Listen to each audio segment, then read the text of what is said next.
नमस्कार दर्शकों, चाणक्य नीति के आज के तीसरे अंक में हम आपके समक्ष पुनः उपस्थित हैं। पिछले अंक में हमने आपको बताया कि किस प्रकार आचार्य चाणक्य ने विभिन्न गणराज्यों को एकत्रित हो करके सिकंदर के विरुद्ध प्रतिकार करने का अथक प्रयास किया, लेकिन उनका यह प्रयास सफल सिद्ध नहीं हो सका।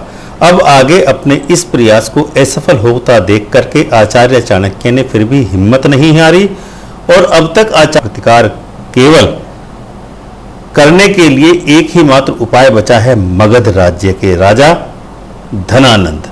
क्योंकि उस समय की परिस्थितियों के अनुसार केवल मगध ही राज्य इतना सामर्थ्यवान और शक्तिशाली था जो सिकंदर की विशाल तथा महान सेना को अकेला ही पराजित कर सकता था। अतः आचार्य चाणक्य सैन्य सहायता प्राप्त करने के लिए अंततः मगध राज्य की राजधानी पाटलिपुत्र पहुंचे तथा राजा धनानंद से मिलने का भरसक प्रयत्न किया। मगध नरेश धनानंद क्योंकि हर समय सुरा एवं सुंदरी के भोग में ही मदमस्त रहते था, इसके सिवा वह कोई और कार्य करता ही नहीं था। केवल इसी कारण से कोई भी व्यक्ति राजा धनानंद से सामान्यतः मिल ही नहीं पाता था। लेकिन इतना सब कुछ होते हुए भी आचार्य चाणक्य राजा धनानंद से मुलाकात करने में सफल हो ही गए। लेकिन जिस समय आचार्य चाणक्य मगध सम्राट धनानंद से मिले, उस समय भी वह मदिरा के नशे में मस्त था। उसने चाणक्य की कुरूपता को देखते ही उनका उपहास उड़ाना शुरू कर दिया, लेकिन तब भी आचार्य चाणक्य अपने उद्देश्य की पूर्ति हेतु अपने उस अपमान को सहन करते रहे और राजा धनानंद से प्रार्थना की कि इस समय राष्ट्र पर संकट मंडरा रहा है।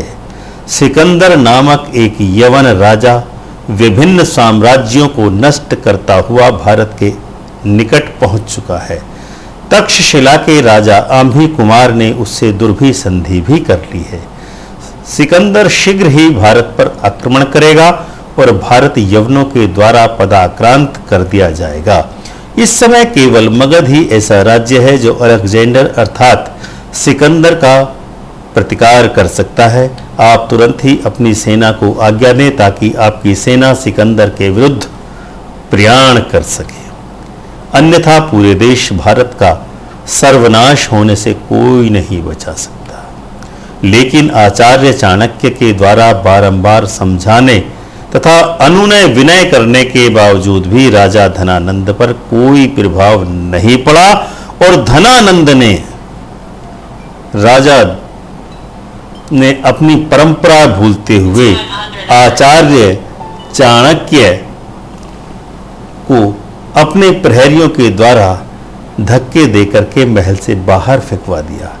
राजा धनानंद के इस उच्च श्रृंखल व्यवहार के कारण आचार्य चाणक्य क्रोधित हो गए।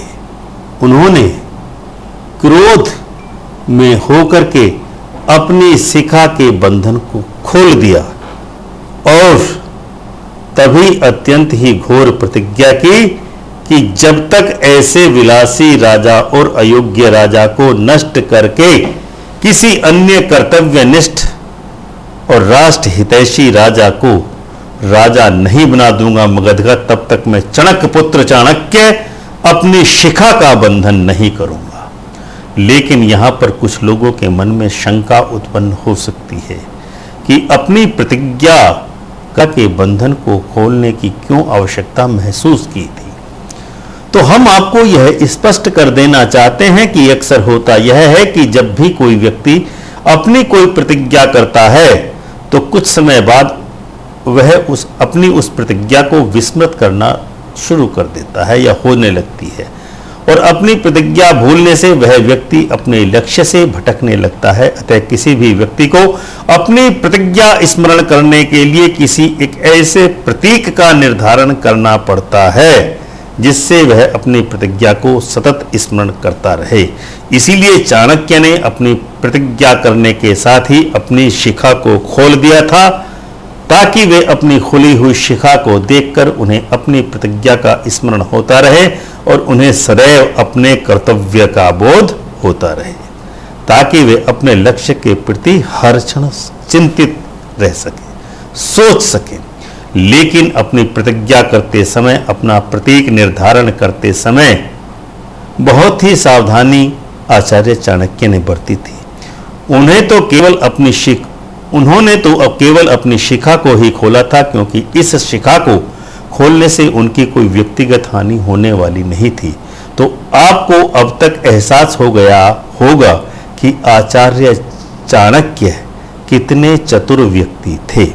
मगध राज्य के बारे में एक पक्ष यह भी है कि जो व्यक्ति या राज्य जितना ही अधिक सामर्थ्यवान होता है, उसके कर्तव्य भी उतने ही अधिक क्रियाशील होते हैं। अतः जो भी राज्य या व्यक्ति सामर्थ्यवान हो, तो उन्हें अपने कर्तव्यों का निर्वहन करने के लिए सदैव स्वतः ही आगे आना चाहिए। प्रश्नगत प्रकरण में भी यही स्थिति मगध राज्य की थी। इसीलिए सिकंदर के आक्रमण का संदेश मिलने पर मगध राज्य को स्वयं विवेक से ही स्वयं आगे आना चाहिए था, लेकिन वह न तो स्वयं आगे आया और न ही आचार्य चाणक्य के समझाने तथा बोध कराने पर जागृत हुआ। एक प्रकार से यह माना जा सकता है कि मगध का विलासी राजा को विनष्ट करने की प्रतिज्ञा आचार्य चाणक्य ने कर ली थी, लेकिन उस प्रतिज्ञा को अमली जामा पहनाने से पहले समय की जरूरत के अनुसार सिकंदर का प्रतिकार किया जाना सर्वप्रथम जरूरी था। उस समय चाणक्य ने अपनी गंभीरता तथा विद्वता का परिचय देते हुए अपने आचरण के माध्यम से राष्ट्र प्रेम की एक गंभीर शिक्षा सभी नागरिकों के लिए दी थी कि जब भी राष्ट्र के अनेक शत्रु हों और सभी शत्रुओं से एक एक करके लड़ने में असमर्थ हों, तो उनमें से एक एक करके ही निपटना चाहिए। सबसे पहले उस शत्रु से ही निपटना चाहिए जो कि राष्ट्र को सबसे ज्यादा क्षति कारित कर रहा हो। को दो चीजें क्षति पहुंचा रही थी, राजा धनानंद और सिकंदर। दोनों ही भारत को क्षति पहुंचा रहे थे, लेकिन उन दोनों में सर्वाधिक क्षति का खतरा और सबसे पहले क्षति का खतरा सिकंदर से ही था। राजा धनानंद की विलासिता के कारण तो केवल मगध राज्य के नागरिकों को ही क्षति कारित हो रही थी, लेकिन सिकंदर के आक्रमण से तो पूरे देश की जनता का जीवन संकट में पड़ जाने वाला था। अतः राजा धनानंद को समाप्त करने से पहले सिकंदर का प्रतिकार किया जाना बहुत ही परम आवश्यक आचार्य चाणक्य की नजरों में था। इसीलिए आचार्य चाणक्य ने सर्वप्रथम सिकंदर के विरुद्ध प्रतिकार करने की योजना को अमली जामा पहनाने की योजना पर कार्य करना प्रारंभ किया।